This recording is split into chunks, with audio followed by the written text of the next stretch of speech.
Good evening. I'm Jacob Ward in for Tom Llamas. We begin top story tonight with that dangerous winter blast on a collision course with some of the nation's busiest airports and major highways, just as millions of Americans are trying to get home for the holidays. The situation rapidly deteriorating in South Dakota.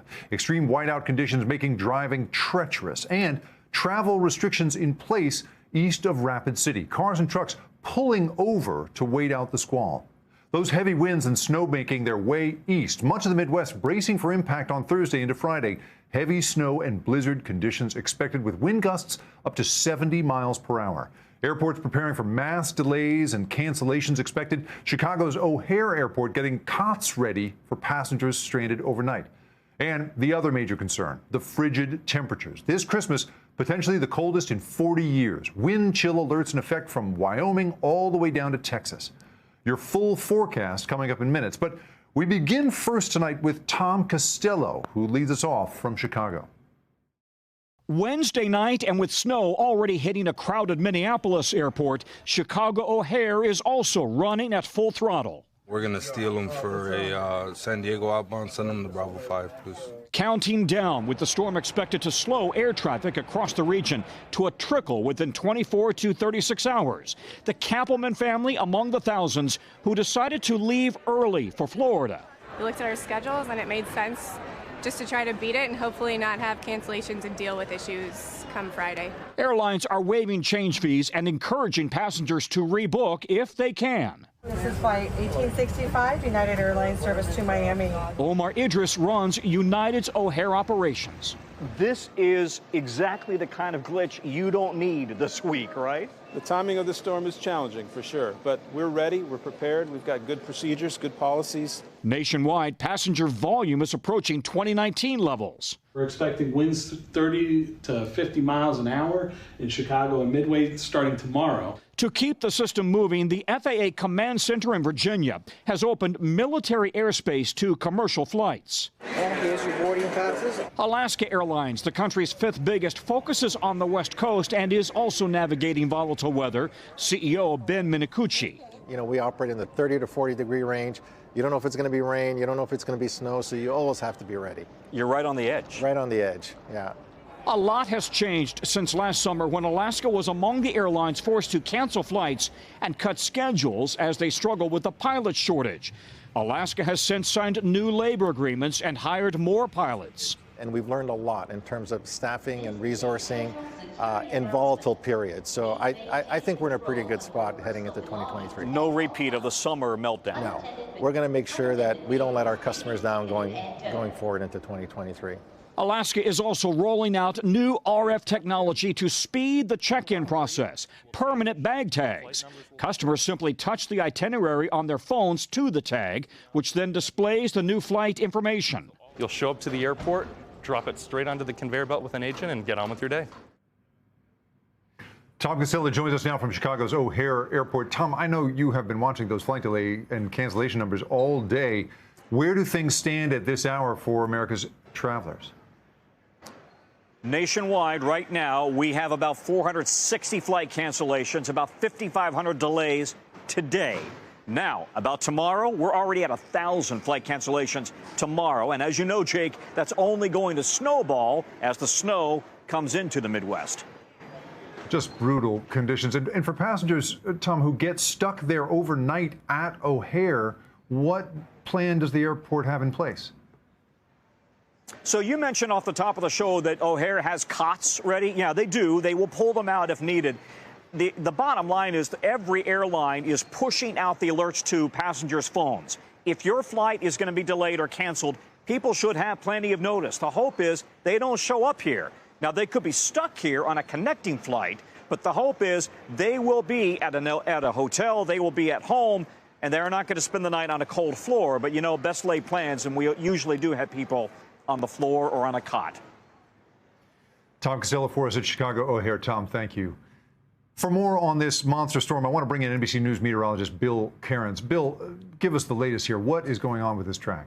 We're starting to see the storm on the move now. So this is all day long. All the cold air was stuck in Wyoming and Montana. We hadn't had a lot of snow, just a little bit. And now the storm is beginning to intensify. Not a blizzard yet, but that'll happen likely tomorrow evening. So the snow is in blue, now snowing in areas of Iowa, Minneapolis, snow breaking out in areas of Nebraska, and the winds are really starting to pick up too. Earlier today, Denver hit 52 degrees. Currently, it's negative 19.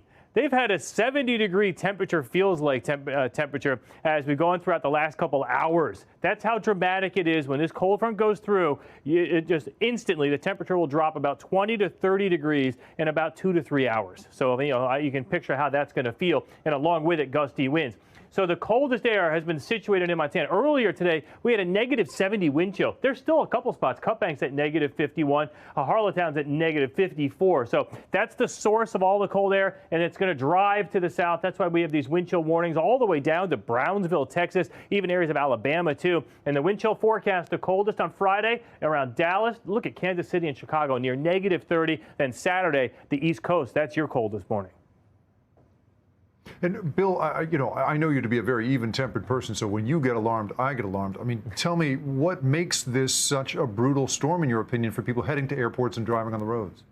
The travel implications of it's not the fact that we're going to get the snow, it's the fact that we're going to get these temperatures coming in so quickly. So in other words, we're going to have the winds, we're going to have power outages. That's horrible for anyone that loses power over Christmas and for the power crews that have to turn it on. But as far as the snow goes and the ice, we're going to see 6 to 12 inches, and that's not going to be a huge problem. But then it's going to be blowing and drifting. So if they plow it away, it just blows right back. And then this is the thing that's really going to concern me Friday evening, Jake, where you're going to watch heavy rain and then a flash freeze Friday on the eastern seaboard. That's going to mean black ice and a lot of accidents. And of course, then you get your delays on the roads.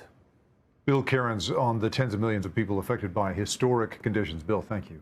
For more on holiday travel and the tips and tricks you need to know for dealing with those delayed and canceled flights, we're joined now by Scott Keys. He's the founder of Scott's Cheap Flights. Scott, thank you for being here. Now, we are already in the midst of holiday travel, but for people who have not left yet, what can they do in advance to avoid stress at the airport with that severe winter storm coming?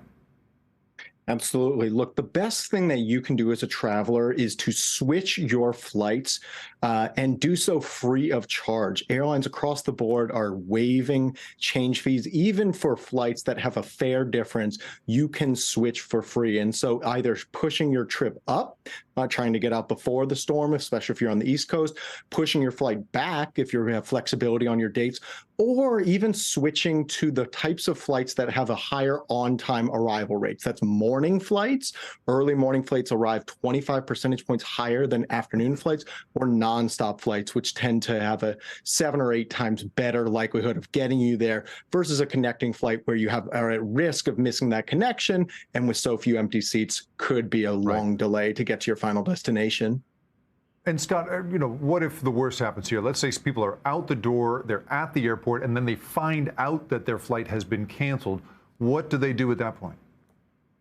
Couple things that you're going to want to do. First things first, you need to get through to an agent as soon as possible, because it is a first come, first served basis to get one of the empty seats to your final destination. And as we mentioned, there are not many of them this winter holiday season. Air travel is basically fully rebounded to 2019 levels.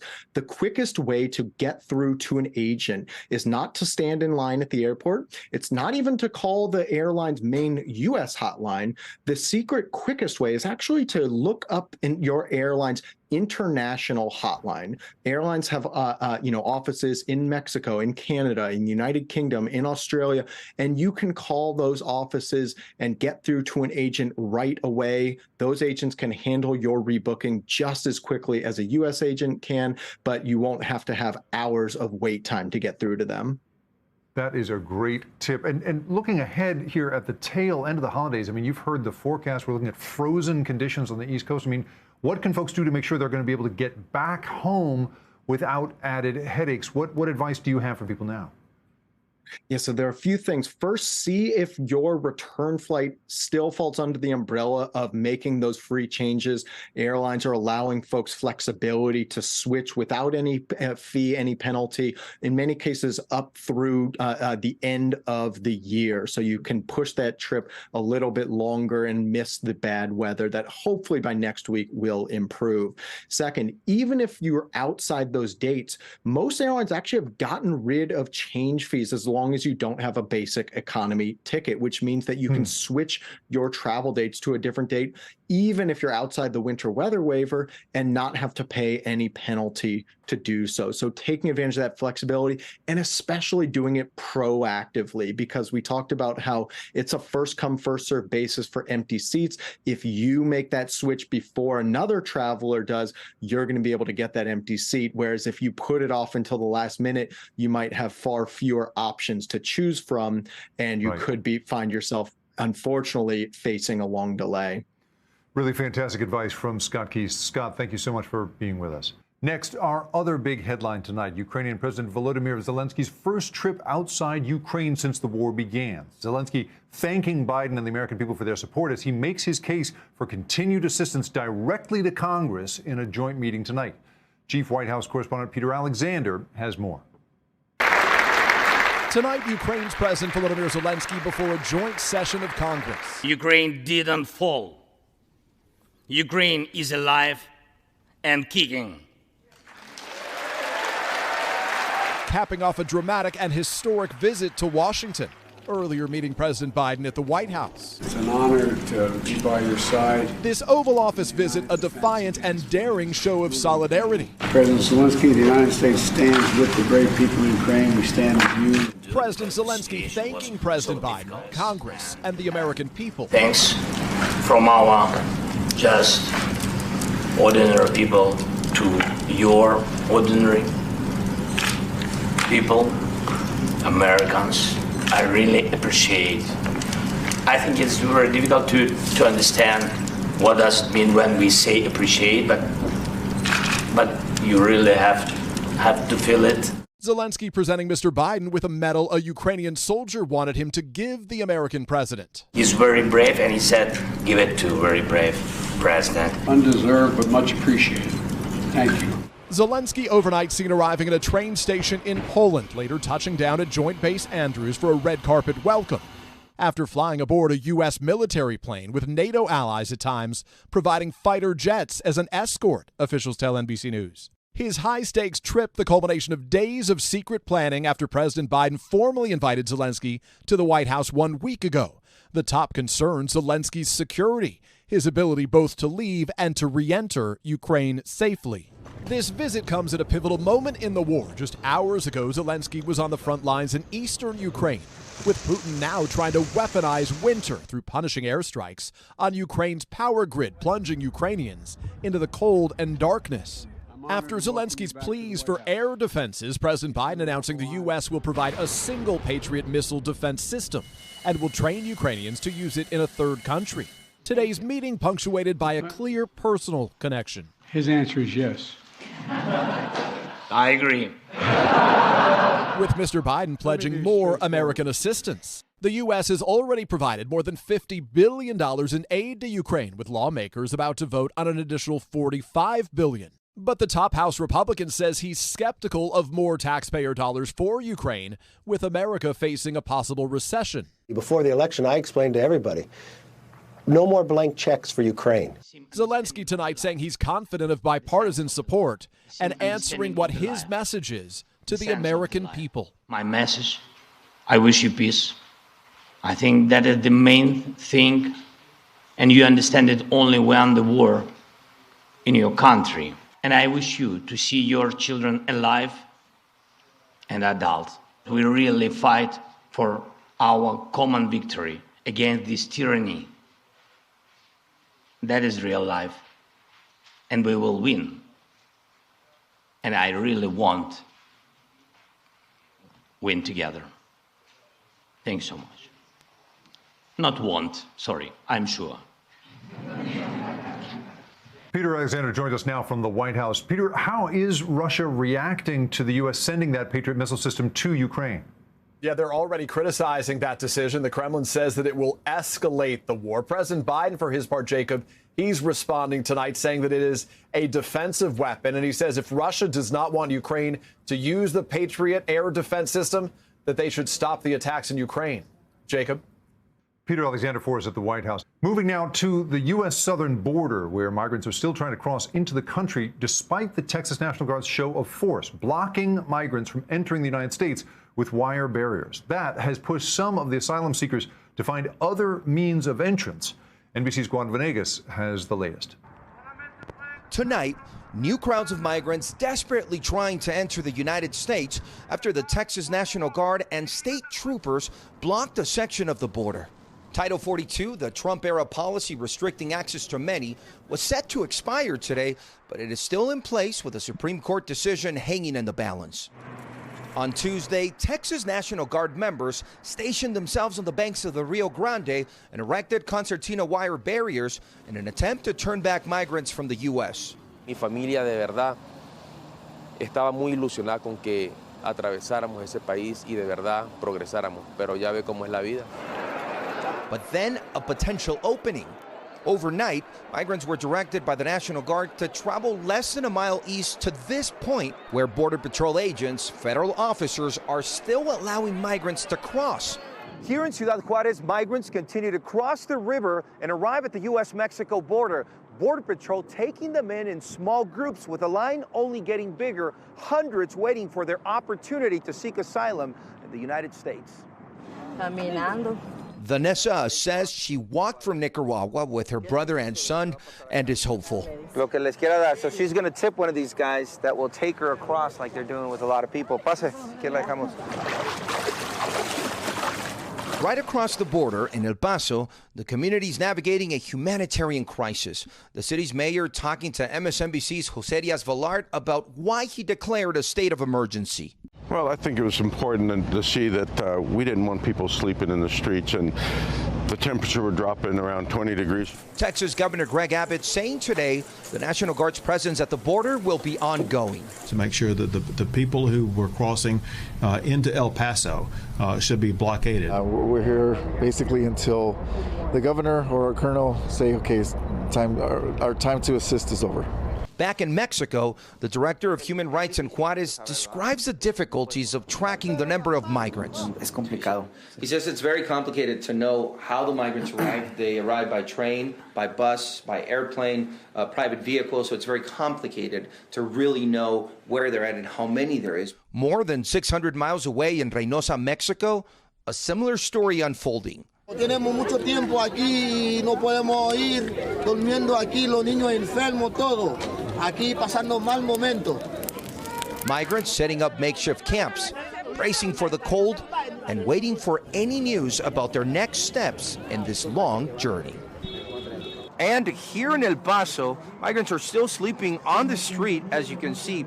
You heard the mayor saying that the temperatures are expected to drop into the 20s. The National Weather Service says that might feel even colder because of the wind chill as this cold front comes in. Authorities here are scrambling to find shelter. They just opened a new space a block away. They have capacity for hundreds as they do what they can to make sure that everyone in El Paso has a place to sleep and stay away from the cold weather that's coming in. Back to you. Rod Venegas with the tough situation at the southern border. Still ahead tonight, the worsening flu crisis across the country. Some pharmacies are running out of certain medications as millions come down with the flu. The new move from the White House to get drugs back on shelves.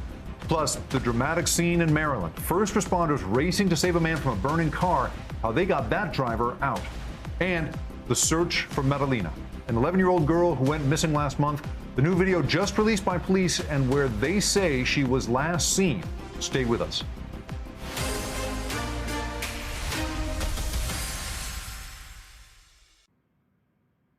Tonight marks 30 days since 11-year-old Madalina Kojasari was last seen in public. A report from police reveals new details about her family, who noticed that she was missing weeks before they reported it. Now, the community is on edge as the mystery continues. Valerie Castro has more. Tonight, police in a desperate search for 11-year-old Madalina Kocikari, now missing for a month, last seen in this recently released surveillance video from police. It shows Madalina on her school bus getting off at her neighborhood stop on November 21st. That was the last time Cornelius police say she was seen in public. Her mother and stepfather now charged with failing to report her disappearance, police saying they waited 3 weeks before reporting her missing on December 15th. Her mother reporting it after school officials looking into her absence first raised concerns. Now the FBI has joined the search, creating these flyers, while local law enforcement has scoured the family home and a nearby lake for any signs of the middle schooler who police say loves ice cream and horses. I've spoken to one of the educators at her elementary school who told me that she was a quiet girl.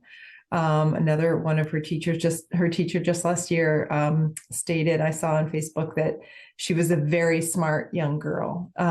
So we miss her. A police report detailing what led to her parents' arrest. Her mother, Diana, telling investigators she and her husband, Christopher Palmater, Madalina's stepfather, argued the night of November 22nd. And the next morning, he drove to his family's house in Michigan to recover some items. Diana said she noticed her daughter missing a day later on the 24th. When asked why she waited so long to report Madalina's disappearance, her mother said she worried it might start a conflict between her and Christopher, and she believed her husband put her family in danger, but she did not know what happened to Madalina, adding Madalina doesn't have a cell phone, but a backpack and some clothes were missing from her room. Neighbors nervous about the circumstances and the search. It's very concerning that something like this could happen, that it was so close to us. Community members holding candlelight vigils, hoping for answers. Just the outpouring of love and prayers that everybody wants to be a part of this has really touched us even more. And hopefully that'll help get the parents to open up. Madalina's mother says she also told police that she reached out to her family in Moldova when she first noticed her daughter had gone missing. She says they encouraged her to report it to police, but she was still hesitant to do so. The Mecklenburg County clerk says both defendants have been appointed a public defender. We reached out to the public defender's office for comment, but have not heard back. Jake? Now with Top Stories news feed, and we begin with the new move from the White House to battle one of the worst flu seasons in decades. The Biden administration announcing it will tap into the strategic national stockpile and release doses of the prescription flu medicine Tamiflu. The move is an effort to ease the pressures on pharmacies where customers have been finding shelves empty. The flu has already led to 150,000 hospitalizations and 9,300 deaths this year. Dramatic video out of Maryland shows the moment a driver was rescued from a burning vehicle. Dashcam footage shows paramedics from the Prince George County Fire and EMS pulling up to the scene of the wreck and then immediately jumping into action. One of the men using his elbow to break the truck's driver's side window in the ground, then able to pull that driver out. That man was sent to the hospital. No other injuries were reported. Reports of a suspect armed with a gun triggered a panic on a California campus. A woman barricading herself inside a library bathroom at San Jose State University late today. Police swarming the scene, the woman eventually surrendering after attempting to flee through the ceiling. Police say the gun she had with her turned out to be a toy weapon. She's been taken into custody. No injuries were reported. Now to the latest on former President Donald Trump's taxes. The House Ways and Means Committee voting to make 6 years of the former president's tax returns public, ending speculation about his business dealings and wealth. Vaughn Hilliard joins us now from West Palm Beach, Florida. Vaughn, we of course have not seen the full tax returns yet, but the Joint Committee on Taxation released a 39-page report on the returns last night. What does that report reveal? Right. The report reveals primarily the fact that Donald Trump's audits of his tax returns has not been completed, dating back now 6 years here. The IRS didn't start until 2019, auditing his tax returns from 2015 and 2016, and that audit has yet to be completed. Of course, it's important because Donald Trump, throughout the course of his initial presidential run in 15 and 16, continually maintained that he wasn't releasing his tax returns because he said the IRS was auditing them. And there were a lot of questions at the time. I mean, it was even links of Texas Senator Ted Cruz, who was suggesting that Donald Trump was hiding his tax tax returns because there were, quote, bombshells in them. Of course, that is why you saw over the course of years Democrats on the House Ways and Means Committee work to try to obtain them. And over the course of years of litigation, finally here, just 2 weeks before they will be out of power in the House, they have now been able to gain access to these tax returns. And now, overnight, we are expecting them to continue to redact some more private information and then ultimately release those tax returns of Donald Trump here in the days ahead.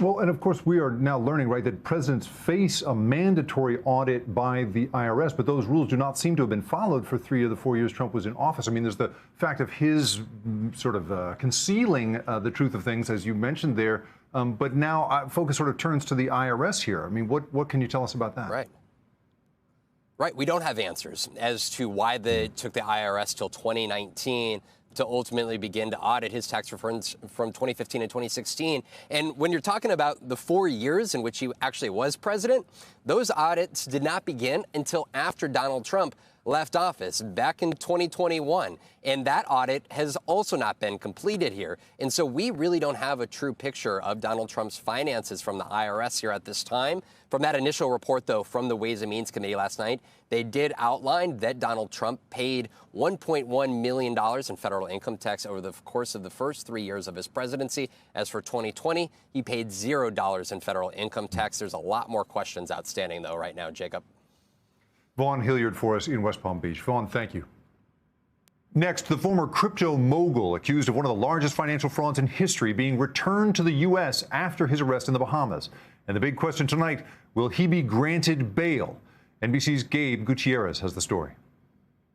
The one-time crypto king is heading back to the U.S. after agreeing to be extradited from the Bahamas. Former billionaire Sam Bankman-Fried faces charges including wire fraud and money laundering stemming from the dramatic collapse of his massive cryptocurrency exchange, FTX. This case is one of the biggest financial fraud cases to ever come through the federal court system. Billions of dollars vanished when the crypto firm imploded suddenly last month. Bankman-Fried denies that FTX misappropriated customer funds when it made loans to another one of his companies, Alameda, a hedge fund. I made a lot of mistakes are things I would give anything to be able to do over again. I didn't ever try to commit fraud on anyone. Investor Rebecca Gallagher says she lost nearly $1.5 million in FTX's collapse and flew to the Bahamas to look Bankman-Fried in the eye. All my dreams for my retirement are out the window unless I have some kind of restoration, and it's the same for thousands of other people. A key question now, whether Bankman-Fried will be granted bail as he awaits trial like Bernie Madoff was. A former federal prosecutor says this case will come down to intent. At the core of it, this actually isn't a case about cryptocurrency. It's a case that is as old as fraud is, which is a Ponzi scheme. Bankman-Fried is now expected to make his first U.S. court appearance tomorrow. Jake? Gabe Gutierrez for us tonight. Thank you, Gabe. For more on SBF's return to the U.S. and this crypto crash, we're joined now by New York Magazine features writer Jen Vietzner. She interviewed the disgraced CEO after the implosion of FTX. Jen, thank you so much for being here tonight. Now, like I mentioned, you had the opportunity to interview Sam Bankman-Fried about a month ago. That was a big get in my world. And in that interview, he explained to you how bad he felt. Tell me what more he had to say about what happened and his attitude toward it. Well, it seems like he's kind of relating to it in a different way than everyone else is. You know, he sees this not as stealing customers' money or taking customers' money, but just, you know, he borrowed it and, you know, the hedge fund used it and it was just borrowed money, you know, in the normal course of business. Like that was a completely normal thing to do. And in his eyes, you know, the bad thing that happened was that it didn't all work out. You know, he very much regrets even filing for bankruptcy. I think a lot of people would see it differently. But, you know, he doesn't really relate to it on the same level that you and I do. And I think, you know, what is interesting to me is to see everything that he said that happened is actually very, very consistent with the charges that were filed recently by the Justice Department. So, you know, this case, it seems, you know, they're going to be able to make a lot of it just with Sam Bankman-Fried's own words. Well, SBF, I mean, he certainly throughout your conversation seemed to be pretty confident in his defense that this was not a case of fraud, but more mishandling of finances. How do you think he will move forward in this case now that he is back in the United States? That's right. He does seem to, see it as more of a mistake, not an intentional fraud. And I think that we're going to hear a lot of that in this case of, he didn't mean to commit fraud. He didn't really mean to steal it. It was just, oops, I wasn't paying attention. I was distracted, lobbying in Washington, and I wasn't really, involved in what was really happening at the firm. And this collapse of FTX has, of course, really shined a light on the lack of transparency in the crypto industry. Do you think we'll see a shift, or is FTX only the beginning of the unraveling of this industry? So I think regulators are going to have to take, a really, really hard look at crypto now. The firms that I've spoken with are really, kind of wondering if the U.S. is even going to be a future, for them. When, firms in the past were talking about expanding in the U.S., I think the U.S. is going to really crack down hard. I mean, you have to realize it's a huge black eye for many of these regulators who were taking meetings with Sam Bankman-Fried. It's just a huge embarrassment that they were taking him seriously when clearly, that was the wrong thing to do. New York Magazine's Jen Vietzner with us tonight. Thank you so much for being here. Thanks. Turning now to more news out of Twitter. CEO Elon Musk tweeting he will resign, quote, as soon as I find someone foolish enough to take the job. Of course, he'll stay the company's owner, but his short tenure running the social media company has faced criticism for the suspension of journalists and mass layoffs. To break down all of this, Wall Street Journal technology reporter Tim Higgins is with us now. Tim, thank you for being here. This decision was influenced by a user poll on the platform with more than 57% of voters saying he should step down. Now, many people, of course, like this sort of transparency, but I want your perspective here. Was running the company through these kinds of polls contributing to the volatility there? And is the criticism of that management style warranted, in your opinion? Well, the reality is, whether he's the day-to-day guy or the CEO, he owns the company. He owns Twitter. And if you look at the kind of history of the way he's operated his other companies, he's not going to be a shrinking violet, and he is going to ensure that his will is imposed, even if there is another CEO running the show.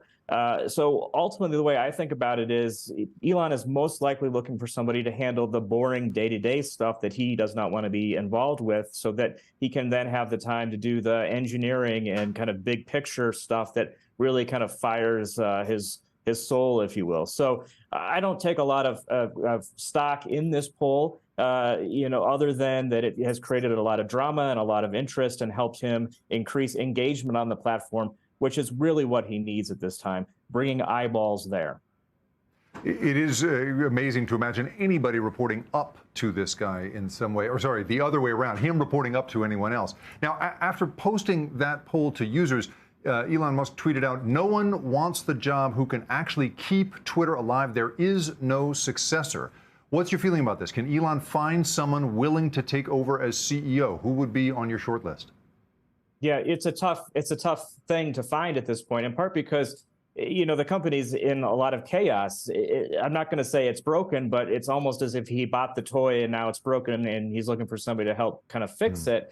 And who wants to step into that environment at the level that he's kind of talking about? And in some ways, he's right. He's looking for somebody who's a top-rate manager who understands the complexity of one of these kinds of businesses. Content moderation is enormously complex. And on top of that, you have the downfall, or at least the retrenchment of the digital ad industry as we potentially go into a recession. So lots of fires to deal with, and not a long list of people out there who could probably step into this role. And the people that maybe are on the short list have said they don't want it. So it's kind of unclear at this point to figure out kind of who he actually will pick. My bet would be it has to be somebody that he knows, it has to be somebody that he trusts, because ultimately, kind of over the course of his history, those are the key ingredients for taking power within his kingdom, is that he has to trust the person, and it's very hard to win his trust. Well, speaking of other fires, quickly here, tell me, let's look at Tesla here, right? There's a lot going on there. Since Musk announced his plan to buy Twitter, Tesla stock has tumbled. It's lost over half its value, accelerating downward in recent weeks. So is this latest news good for Tesla shareholders? In the last moments we have here, what does this mean for the future of the electric car industry? Yeah, investors in Tesla are hoping that Elon pulls back from Twitter and puts more time into their company. That's what they've been clamoring for. They want to see his magic, if you will, at Tesla, not Twitter. Tim Higgins from the Wall Street Journal, thank you so much for being with us. Thank you. Turning now to money talks. As holiday shopping continues, small businesses are seeing changes in consumer habits. Some are having to raise prices to keep up with inflation as shoppers are choosing to buy fewer gifts this year. NBC's Katie Beck has the inside look at how small businesses are coping. Customers at Red Barn Mercantile in Alexandria, Virginia, can find anything from a card to a couch. Did you guys have any questions about the rugs? The eclectic small business welcoming a return to the register this season after feeling the squeeze of slowed shopping during the pandemic. It was rough. Owners like Amy Rutherford now hopeful for a comeback. Thank you. It's been a nice rebound for us. I've got new customers coming through my door. And for small shops, the holiday season is make or break.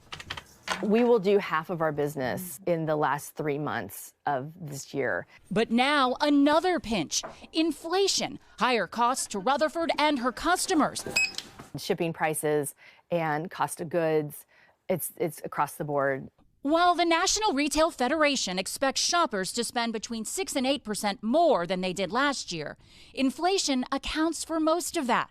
70% of consumers are taking inflation into consideration this holiday season, and about half are buying fewer gifts as a result.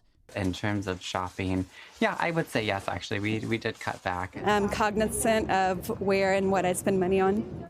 But Rutherford says her spirit for small business survival ever strong. I think she'll want it right there. Working to lure customers with 11 decorated trees inside her store. My message to people is thank you, thank you, thank you for shopping small and shopping local. The season of giving, this year also one of gratitude. Katie Beck, NBC News. Coming up, the deepening college murder mystery. The police telling us the case has not gone cold, that new tips come in each day, but families are still waiting for a breakthrough. That's next. Back now with the mystery that's kept a community on edge for more than a month. The unsolved murders of 4 University of Idaho students. Tonight, the Moscow, Idaho police chief is speaking out, telling NBC's Steve Patterson the case is not going cold. 6 weeks later, the murder investigation of 4 University of Idaho college students seemingly stuck in neutral. No publicly known suspects or motive, and every week, questions outweigh answers. This is a complex case. Despite the public's impression, Moscow Police Chief James Fry says there is, in fact, movement in the case. He just can't talk about it. Is there anything new in the investigation?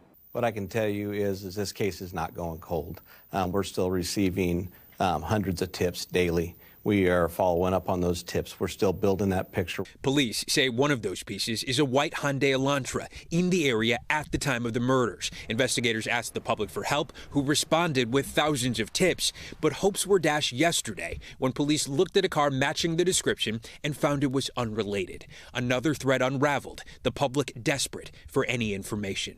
I know that's very frustrating. It's frustrating to family members and the community, but our end goal is to bring somebody to justice. That frustration in part leading to a surge of internet sleuths, online communities trying to crack the case themselves. Police say it's led to misinformation they've had to spend resources dispelling. How much does that interfere with your investigation? I think rumors always hurt us in an investigation, but it's our job to go back and utilize our resources and to continue to vet those. But 10,000 tips later, no arrest. Only hope from a community haunted by a killer still on the loose, and a pledge from their police chief. We are committed to this case. We are committed to solving this case. And Jacob, I pressed him on the fact that a lot of people feel like there hasn't been a proper release of information to the public, or at least that the department is withholding details, and the chief tells me that is an absolutely tactical decision, that whatever is in this investigation that is complex, it requires the public not knowing certain details, that they are moving forward, but that some of those details need to stay exactly where they are. Meanwhile, this is the holidays. A lot of these families are now going to experience Christmas without their loved ones. Certainly a tough time for the families that want answers. Jacob? Steve Patterson with a difficult holiday assignment. Thank you so much for watching Top Story. For Tom Llamas, I'm Jacob Ward in San Francisco. Stay right there. More News Now is on the way. Thanks for watching our YouTube channel. Follow today's top stories and breaking news by downloading the NBC News app.